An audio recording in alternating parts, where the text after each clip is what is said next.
Salam, xoş gördük hər kəsi. Bu günlər sizinlə el samiti ilə başlayan bəzi şəkilçilərin tələffüzünə diqqət edəcəyik.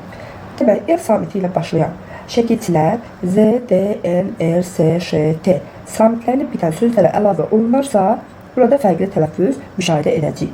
Gəlin şəkilçilərin tələffüzünə diqqət edək. İlk şəkilçimiz L, L, L, L şəkilçisidir və 3 müxtəlif səsi ifadə edə bilər. D, D, D, D, R, R, R, və nı. Məsələn, duzlu. Tələffüzdə nə olacaq? Duzlu. Və yaxud qarlı. Tələffüz zamanı qarı. Qanlı. Tələffüz zamanı qanı. Növbəti şəkilcimiz lıq şəkilcisidir. Hansı ki, o da müvafiq olaraq dıq, dix, dux, dux, rıx, lix, rux, rux və nıx, nix, nux, nux kimi tələffüz olunacaq. Məsələn, daşlıq olacaq daşlıq. Diqqət edirsinizsə, şəkilçidə olan hər iki samit fərqli tələffüz olunacaq. Daha sonra birlik olacaq birlik. Və yaxud memarlıq, memarlıq kimi tələffüz olunacaq.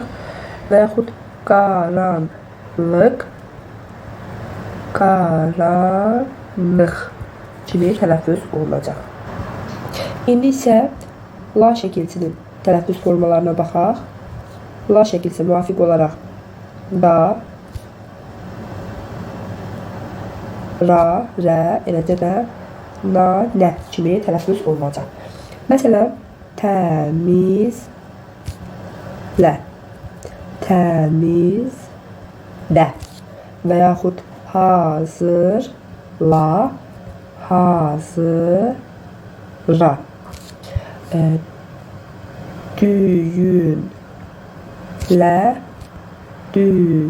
düyünə kimi tələffüz olunacaq. Təbii ki, son samitlərə diqqət edirsiniz.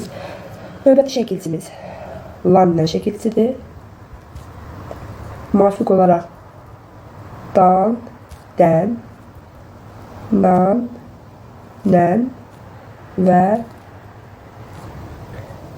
ran, rən kimi tələffüz olunur. Məsələn, alqışlanmaq. Tələffüz zamanı olacaq alqışlanmaq. Deməli, burada həm L hərfi D hərfinə keçir, dəyişir və eyni zamanda sözdə N hərfi də müvafiq olaraq özündən sonra gələn M samitinin təsiri ilə dəyişərək M kimi tələffüz olunacaq. Sonra canlanmaq. Tələffüz zamanı canlanmaq. Bu türlü sözlərə diqqət edin. Baxın, burada 2 samit qoşalıq var. Növbəti söz tumarlanmaq.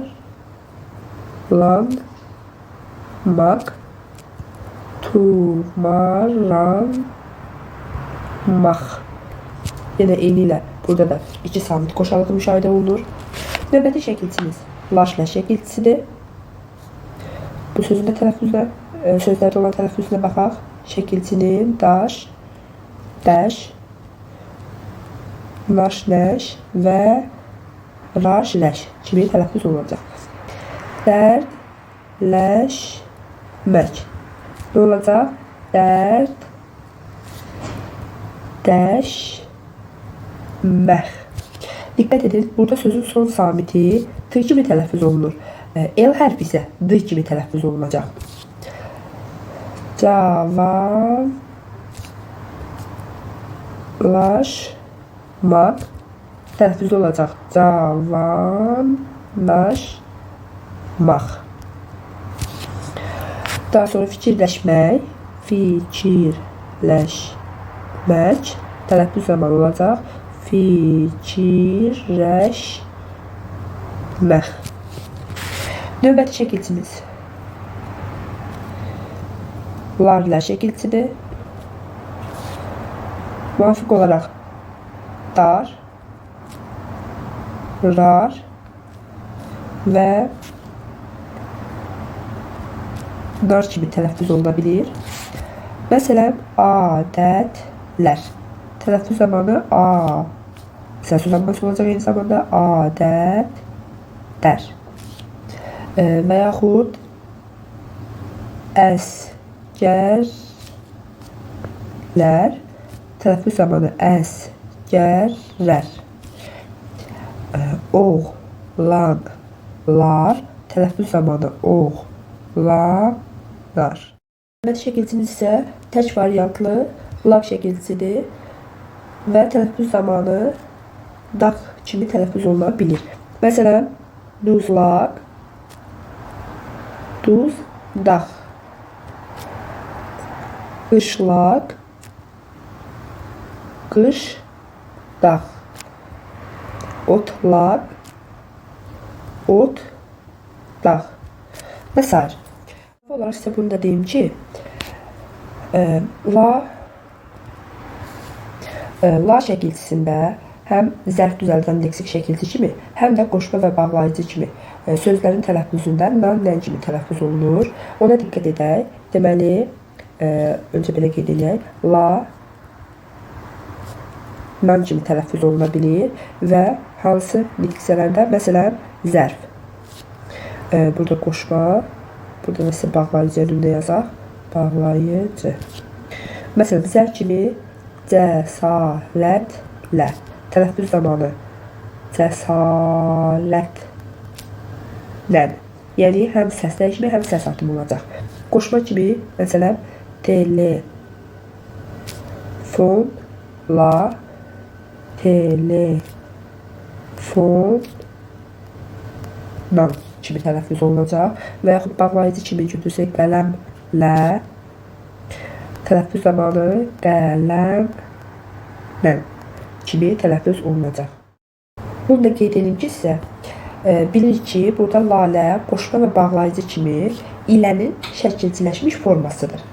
Və ilə hissəciyi saitlə bitən sözlərə, yəni qoşma və bağlayıcı kimi saitlə bitən sözlərə əlavə olunanda ayrı yazılacaq. Amma tələffüz zamanı həmin sözlərin tələffüzündə y bitişdirici sabitindən istifadə edəcəyik. Gəlin nümunəyə baxaq. Məsələn, ilə deməli, belə yazaq. Qoşma və bağlayıcı kimi. Baxın, saitlə bitən sözlərdə y bitişdiricisindən istifadə edəcəksiniz. Yəni, tələffüz zamanı y ilə olacaq. Gəlin nümunəyə baxaq. Məsələn, dostu ilə. Dostu ilə. Və yaxud atası ilə. Atası ilə. Gözü ilə. Gözü ilə kimi tələffüz olunacaq. Unutmayın, bu günlük bu qədər. Əgər videom sizin üçün faydalı oldusa, bəyənməyi unutmayın. Sağ olun, salamat qalın.